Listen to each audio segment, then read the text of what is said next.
It is time for another edition of the ASUN Gameday podcast. I am William Hall, and we are less than 2 weeks away from the start of our men's basketball championship. We're a little over 2 weeks away from the beginning of the women's tournament, and things are just heating up. Things are getting. We've been waiting on this so long through non-conference, through the conference season, and now we're just counting down the days. We're days away from these things getting going. And on the men's side, we've got 8 teams who've already clinched a berth in the postseason. On the women's side, we've got 7 teams who've locked up for men. We've got North Alabama, EKU, Lipscomb, FGCU, Jacksonville, Queens, Austin Peay, and North Florida are all in.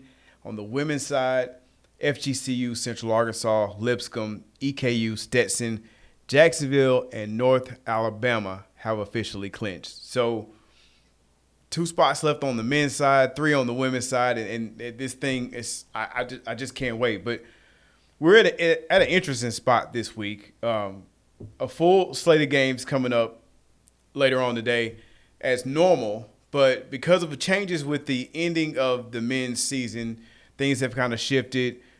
Next week we're playing Monday, Wednesday on the men's side to get ready for the tournament that begins next Sunday or next Sunday. You know what I'm saying?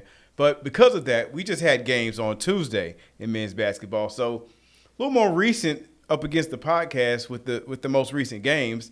A little interesting. So let's just flash back a couple of days and talk about what we just had on the men's slate. Men's have, of course, 3 games left. Speaking of today, looking forward, women's have 4. And I will say that Tuesday's slate of games, it kind of wasn't – there weren't really any close games, I would say, across the board. It was kind of interesting to me that, North Florida and Stetson, 8-point game. That game was close. Stetson had a couple miscues there at the end, and North Florida pulled away, got the win. EKU and Lipscomb, 66 EKU, 57 Lipscomb. That's not too bad. It's not bad of a score. I mean, those are EKU is continuing to just, I guess, I don't want to say prove me right because I'm not out there playing. You had it right. I had them number 1 in the power rankings. Spoiler alert. And they've continued to win.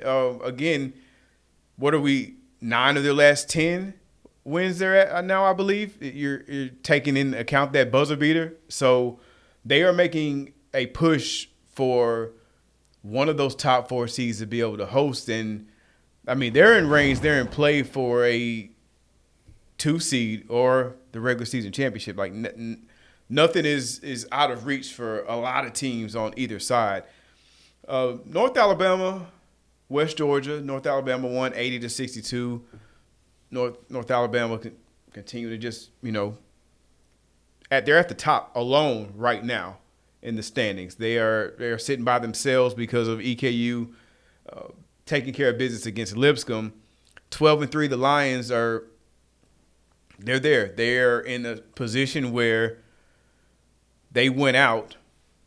They're in control of themselves being the regular season champion and having the 1 seed going into the postseason. Another game I want to talk about, Queens picking up a win against Central Arkansas, 89-72. The 2 games that really stood out to me, though, for completely different reasons. One, FGCU Jacksonville. Now, that last game was a game that those 2 teams played in Swisher where Jacksonville had a lead, kind of gave up the lead. Not kind of gave up the lead. They did give up the lead. FGCU came back and won that game. This game down in the Alico Arena was not the same kind of game. FGCU was in control of that game. 72-56, the Eagles trying to get back to where they were a few weeks ago where we were just, we came on the podcast and just kind of they were flying high at the moment. They're still in the good spot. Again, they're one of several teams that are in the top of those standings that are in the mix for hosting, for, being able to have that first round game, one of the top 2 seeds play the first round games played on their court, so they're getting a more favorable matchup when they do start quarterfinal action, regular season championship. All those things are still in play for the Eagles, so they were in control of that game. The dominant performance. I think the The news of the night, pun intended, Bellarmine defeating Austin Peay 94-68. Talk about FGCU was in control of that game with Jacksonville. Bellarmine didn't let loose of that lead they had on that game against Austin Peay. I mean, again, you got to go out there and play. Bellarmine has been in a lot of these games. It's not like they're just getting run off the court in any of these games. They're in them. They just took Queens to overtime not too long ago. So they're clearly a team that plays. They play hard. Coach Davenport has his guys out there giving it every night. But I'm a little surprised. I mean, that was I would say that it's a little surprising for Austin Peay to the way the way they lost that game. I think it was. I mean, that was close to what I would call a calamity as anything. Like looking at that game, they just didn't look like a team that can make noise in the postseason. Now, they will be in the postseason. Speaking of Austin Peay, because of the other results that happened around, even with the loss, they're locked in to, as I stated earlier, to be in the tournament. But looking at that roster, I know they've got the switch. We've seen them turn it on before, earlier in conference play, in non-conference action. So seeing that game though, that's a little concerning, but still got time to make a push. And you're matching up, you're playing these games, and clearly, as we could see, if anyone had written Bellarmine off, they've still got 3 games left on their schedule, and I guarantee you they're going to go out there and try to win those games and put their best effort forward. And you know what? They win those 3 games, they're in the conversation to be in the postseason. And at that point, I can't say a run is impossible. I mean, we saw what a 10 seed did last year in our men's tournament. So, hey, it's up for grabs. It's up for grabs. On the women's side, some of our scores from last Saturday when the women last played: EKU 79, Bellarmine 73. Central Arkansas continuing to win, although that game was close with Austin Peay, but UCA did pull away at the end. Sugar Bears won 77-67. Jacksonville beating North Florida, the women's version of the River City Rumble. West Georgia getting a win against North Alabama, 62-53. Lipscomb beating Queens, 86-72. And FGCU winning that game that we gave a couple of minutes last week talking about against Stetson. They got that one done 65-43. Very much in control. FGCU and Central Arkansas continue their winning ways, setting up for the day we've had circled. It's finally here. Yep. The February 20th matchup between the Central Arkansas Sugar Bears at home hosting the FGCU Eagles, a rematch of our women's basketball championship final from last year that took place in Fort Myers.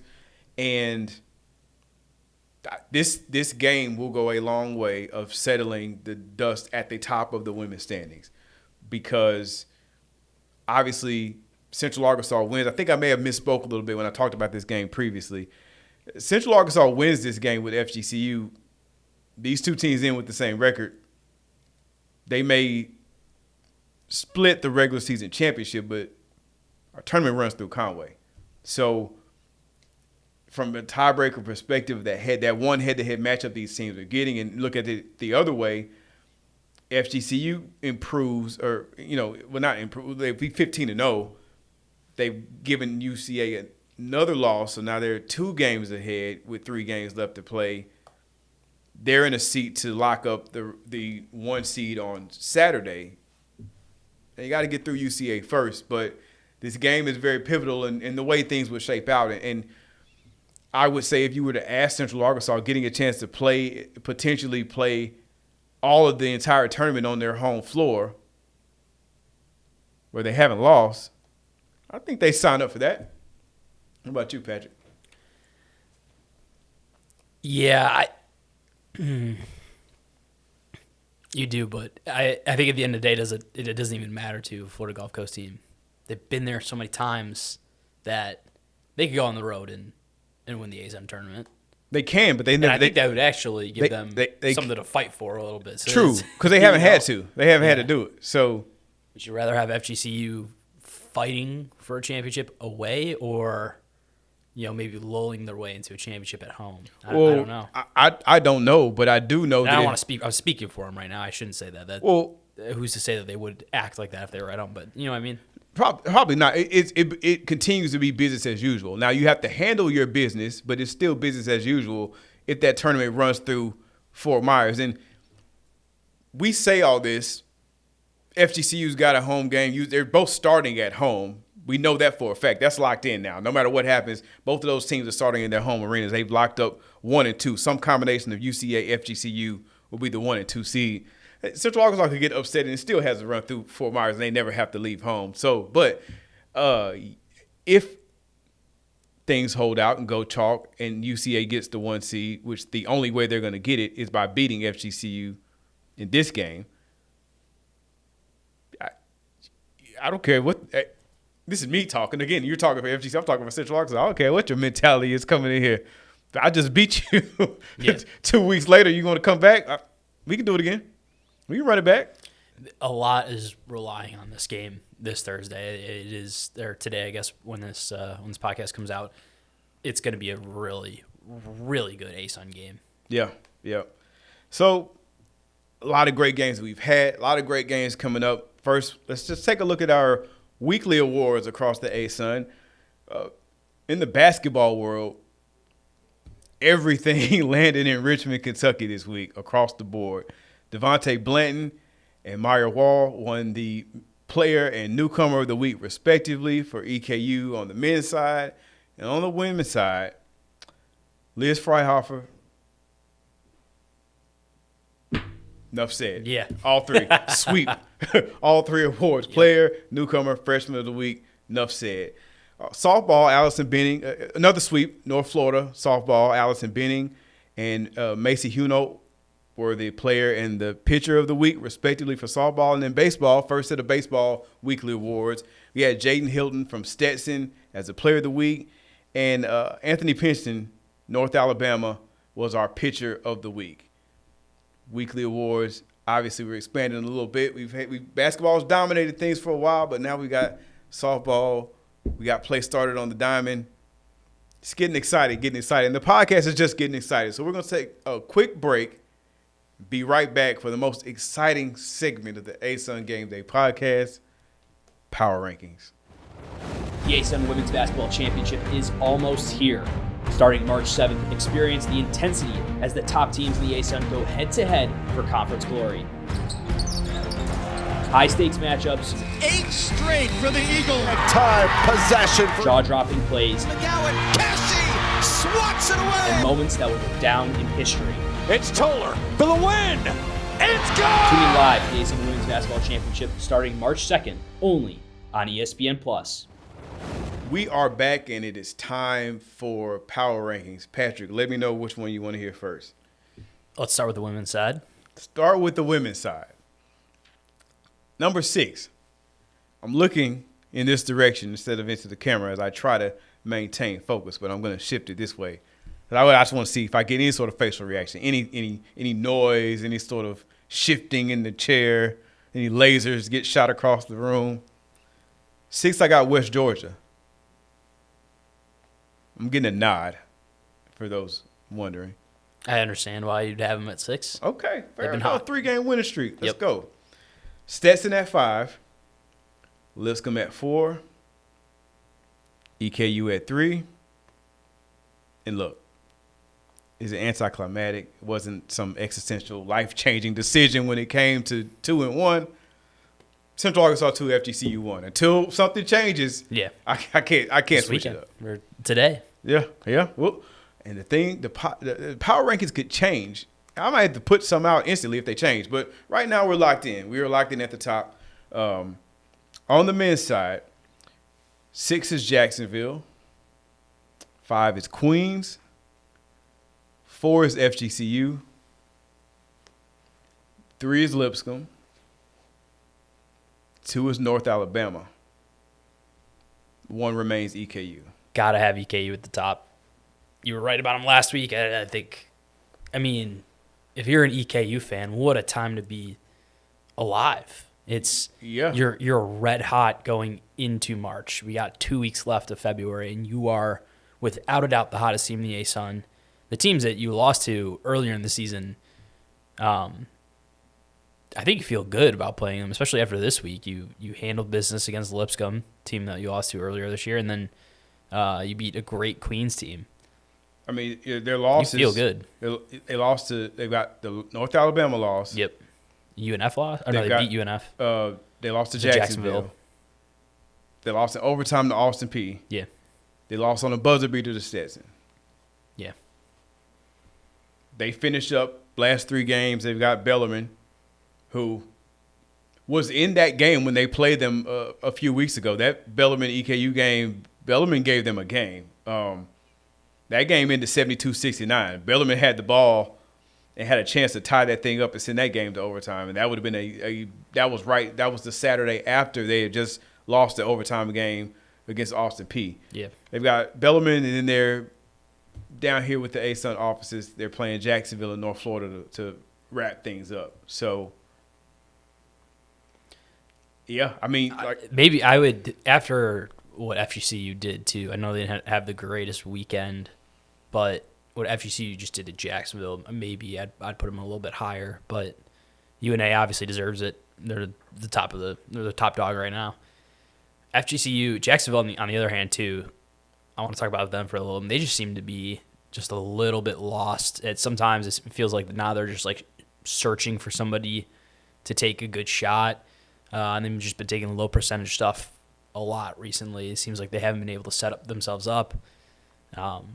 Teams have doubled McCray a decent amount, so it's they got to find their footing again as we reach the end here. I think him being out for that while and Robert McCray, that is, and I think him coming back it's been a little different because they continue to win when they were missing him, and he's been back. And I don't look at it like he's got to find his way back in the rotation. I mean, he wasn't gone that long, but since he's been back, they have stumbled a little bit. I mean, they've obviously lost to North Alabama, lost to FGCU. The North Alabama game was 79-92. Yeah. This game was a more lopsided win. Both of those games are on the road, but we've always talked about what they do to you in their building. And obviously every team wants to play at home. But that team, now granted, they went to EKU earlier in the season and kind of shut up that we can't go on the road and win talk. So I get that. I'm not saying they can't win on the road. We watched what they did in the postseason last year when they had to go on the road as a 10 seed. So they were never going to play in their building. But they are a different team when they're at home, Jacksonville that is, and basically they're ending the season at home, essentially. I mean, they've got the River City Rumble game at North Florida, road game. Then they've got EKU and Stetson to finish things out. So they've got a chance to play quasi-home game against your rival, and you've got 2 games at home where they play well. So they've got a chance to go into this thing and build some momentum. Those 2 losses they just suffered, they can bounce back. It's college basketball. Like, the pendulum can swing, and it has for them because there was a point in time where they were the hottest team. They stumbled and they turned it right back on. So I do not think there's I have no doubts that they can turn this thing back on. But I want to really mention too, on the flip side of that, to me, it's very interesting.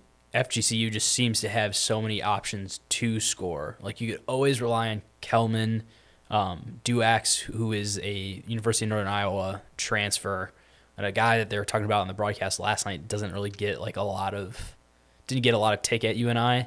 And Pat Chambers, the head coach of FGCU, for those who don't know, recruited him, saw the tape, was like, we need to get this guy just needs the ball a little bit more, and has really turned it on. So between him and Muniz, Dalian Johnson, they have guys you could just go to. Like, you never are hunting for a shot from one guy.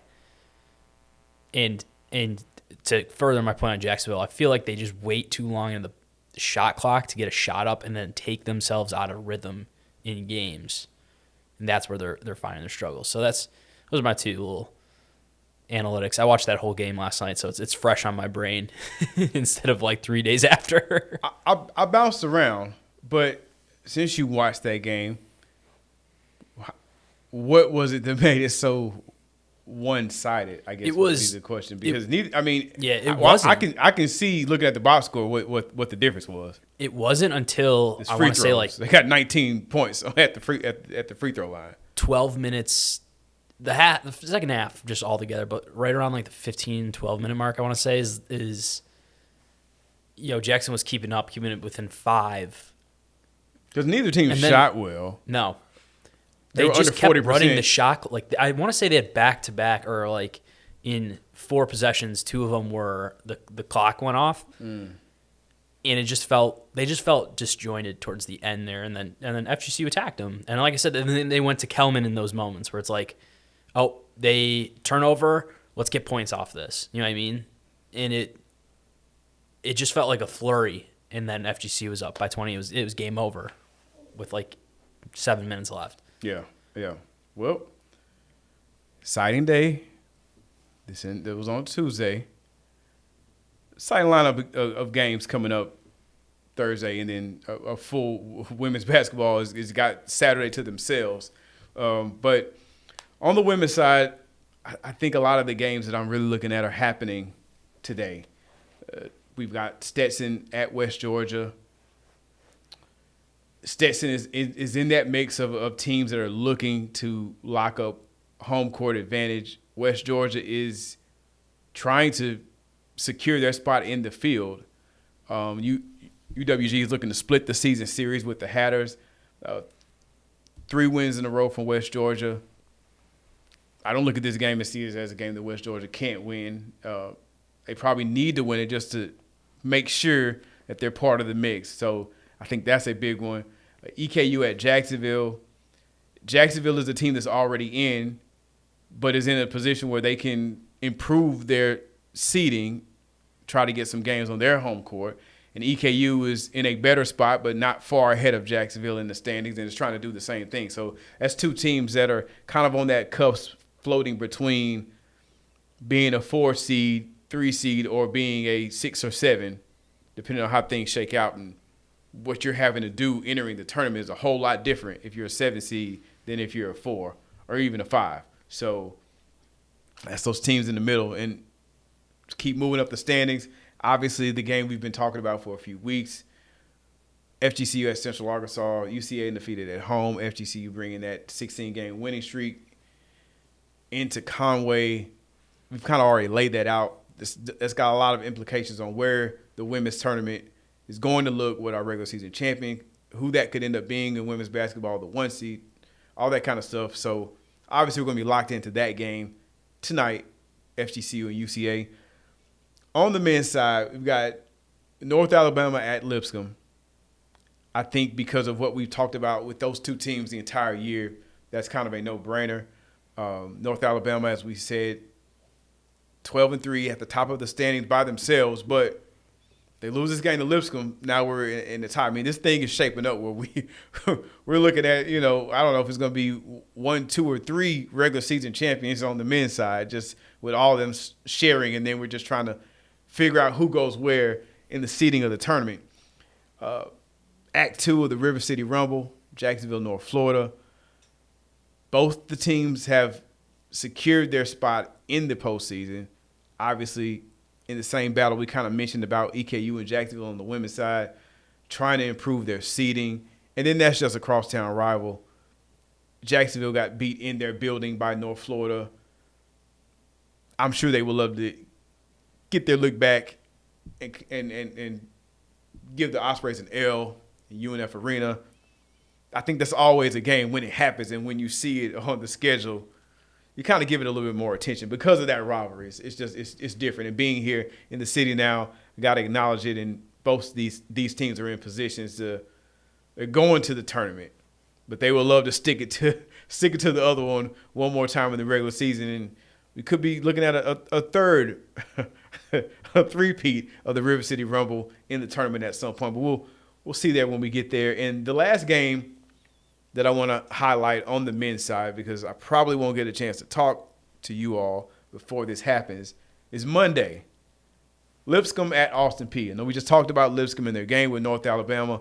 Lipscomb at Austin Peay. It's a rivalry game. They're close in proximity. It's not a crosstown Jacksonville UNF thing, but Clarksville, Nashville are very close. And the biggest reason why I'm highlighting that game, that is Monday on ESPNU. So we've got the Bisons at the Govs on linear in F&M Bank Arena. That is a team, Lipscomb, that could be looking to get that. I mean, they've beaten North Alabama, and they're looking to get another win against Austin Peay and work their way into the 1 seed regular season champion. I mean, they're in the mix clearly, but not looking ahead of the UNA game. But that Austin Peay game obviously is going to mean something. I mean, where they are in the standings with 3 games left, they want to land at the top, as close to the top as they can. Austin Peay, as we've already mentioned, stumbled against Bellarmine. They do have a game before they get to playing Lipscomb on Monday. Austin Peay, that is. The Govs are facing off against Queens on the road. So we've got 3 games left, and a lot of these teams are matching up. Is getting very tight, but I think that game, we kind of eyeballed that game, Lipscomb and Austin Peay, as 2 teams that could potentially be vying for at the top of the standings. Hasn't worked out that much for both of those teams, but that's still an important game, and it's on ESPNU. It's a highlight right before the regular season wraps up for men's basketball next Wednesday. So we are here. It's almost postseason time. I have every intention of dropping another episode of the podcast, but as we know, ASUN basketball tournament season is very tricky. So Patrick and I will get together when we can. We have something special planned for the championship finals of both of these tournaments. So please stay tuned on social media for that. I am William Hall. This is the ASUN Game Day podcast. I'll see you soon. The ASUN Men's Basketball Championship is back starting March 2nd. Watch as the best teams in the conference battle it out for the ultimate prize. Non-stop action. Two-hand stop. Litteris throws it. Incredible plays. Perfect set. And unforgettable moments. From half court. He hit it. The ASUN Men's Basketball Championship starts March 2nd, only on ESPN+.